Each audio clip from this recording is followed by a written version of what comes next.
আসসালামু আলাইকুম, ওয়েলকাম করছি রিয়াসাত আজিম ভিন্ন ধর্ম মতাদর্শী যারা শুনছেন সবার প্রতি আন্তরিক কৃতজ্ঞতা।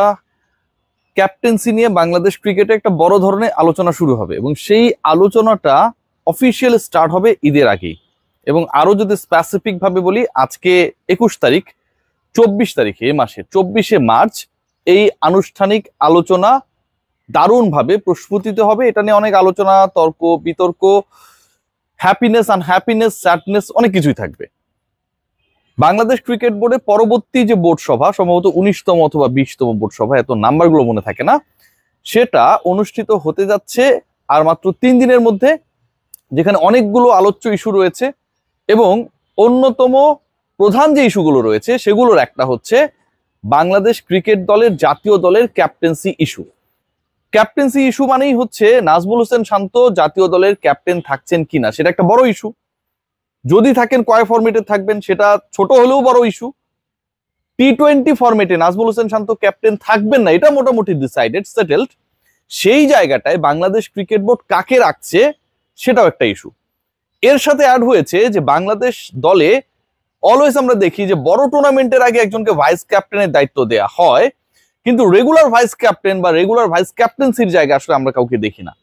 কেউ যে ক্যাপ্টেনের অনুপস্থিতিতে দায়িত্ব নেবে অথবা ক্যাপ্টেনের সাথে ক্যাপ্টেন্সি শিখবে, সেই রানিং মেট বাংলাদেশ ক্রিকেটে অনেকটাই অ্যাবসেন্ট। সেই ব্যাপারগুলো সেটেল হবে। Let's come to the point. The first point is that Najmul Hossain শান্তকে নিয়ে বাংলাদেশ ক্রিকেট বোর্ডের ভাবনাটা কি। তিনি কি ওয়ানডে এবং টেস্টের ক্যাপ্টেন্সি টি-20তে তিনি যেহেতু থাকতে চান না, করছেন কিনা।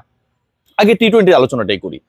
টি-20 ক্যাপ্টেন্সি নিয়ে যে আলোচনা হচ্ছে সেখানটা একজন ভাইস ক্যাপ্টেন দেওয়া হবে, এটা মোটামুটি নিশ্চিত। আলোচনায় রয়েছেন তাসকিন আহমেদ, লিটন কুমার দাস।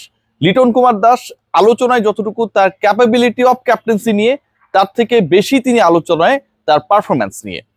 সবশেষ যে 20-এর অধিক টি-20 ইনিংসে অর্ধশতক করতে না পারা, সবশেষ 3 ফরম্যাট মিলিয়ে 47টা ইনিংসে মাত্র একটা 50 করা, ওয়ানডের যে পারফরমেন্স সেখানকার কারণে তিনি দলেরই বাইরেও রয়েছেন। এখন লাস্ট সিরিজে লিটন কুমার দাস বাংলাদেশ দলকে জেতাতে বড় একটা ভূমিকা পালন করেছেন অ্যাজ আ ক্যাপ্টেন। উইন্ডিজের এগেনস্টে উইন্ডিজকে বাংলাদেশ 3-0 হারিয়েছে।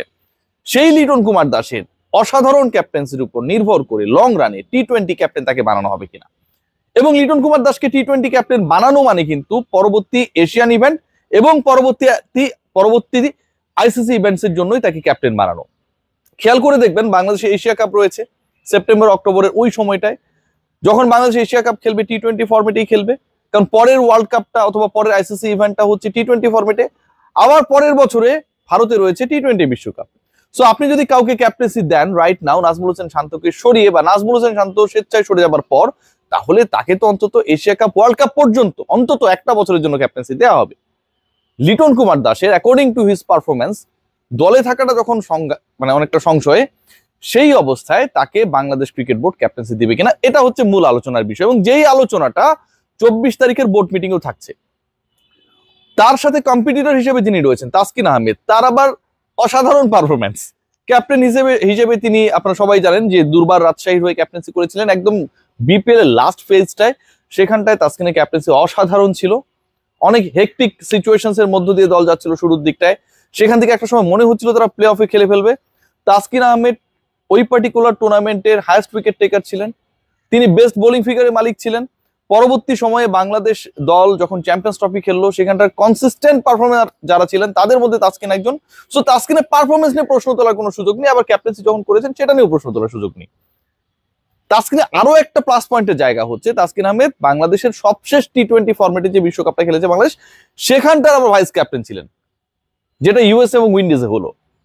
So Taskin Ahmed vice captain ছিলেন, তাসকিন আহমেদ পারফর্মার, তাসকিন আহমেদ রিসেন্ট পাস্টে ভালো ক্যাপ্টেন্সি করেছেন, তাকে আপনারা কেন বানাবেন না। বাংলাদেশ ক্রিকেট বোর্ডের ঝোঁকটা হচ্ছে লিটন কুমার দাসকে ক্যাপ্টেন্সি দেয়া। বাংলাদেশ ক্রিকেট বোর্ডের ডিসিশনটা অলমোস্ট বিফোর দ্য মিটিং এখন পর্যন্ত তাসকিন আহমেদকে ভাইস ক্যাপ্টেন করে। এটা নিয়ে একটা জটিলতা তৈরি হয়েছে।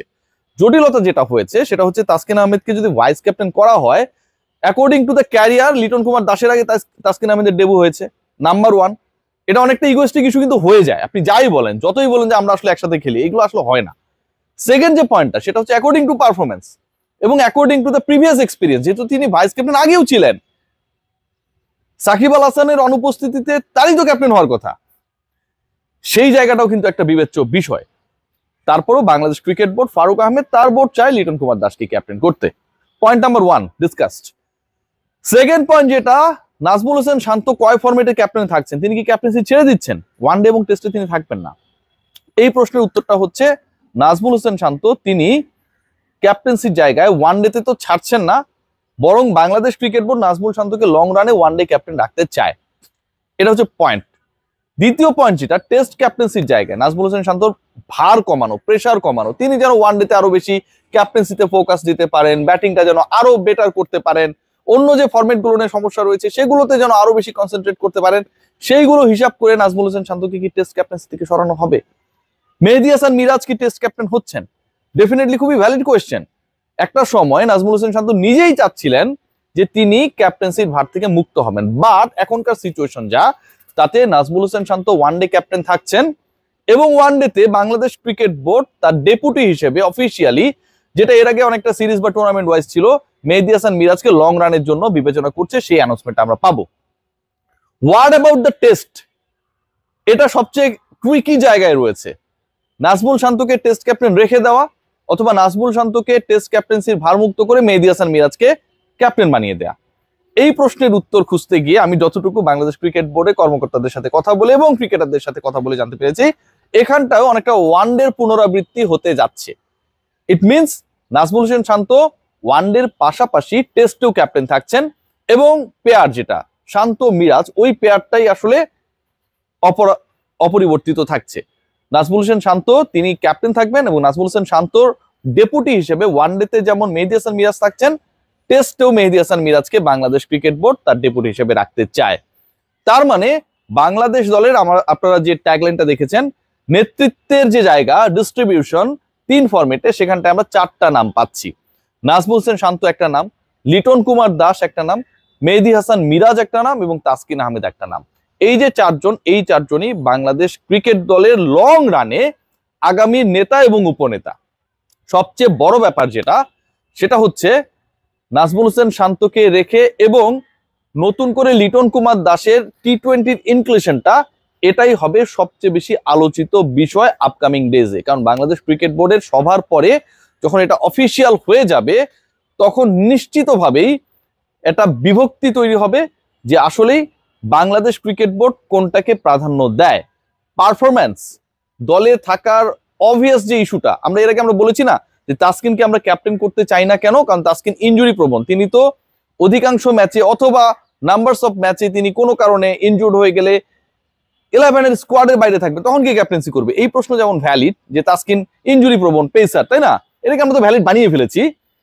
তাহলে যেই ক্রিকেটারের পারফরমেন্স নাই, তিনি যদি কন্টিনিউয়াসলি তার সেই অফর্মটাকে বজায় রাখেন, তিনি কিভাবে দলে থাকবেন? তার দলে থাকাটা কি যুক্তিসঙ্গত? আপনার যদি ফিটনেস না থাকার কারণে আপনি দলে না থাকতে পারেন, পারফরমেন্স না থাকার কারণেও তো আপনি দলে নাও থাকতে পারেন, তাহলে বাংলাদেশ দলের নেতৃত্বে কে থাকবে? তাসকিন এবং আমার কাছে মনে হয় লিটন কুমার দাস কেন্দ্রিক যে ইস্যু, সেই ইস্যুটাই হতে যাচ্ছে আগামীর বার্নিং ইস্যু। সবাই ভালো থাকবেন, টেক গ্রেট কেয়ার। ওয়ানডে এবং টেস্টের ক্যাপ্টেন নাজমুল হোসেন শান্তই থাকছেন, মেহেদী হাসান মিরাজ ভাইস ক্যাপ্টেন।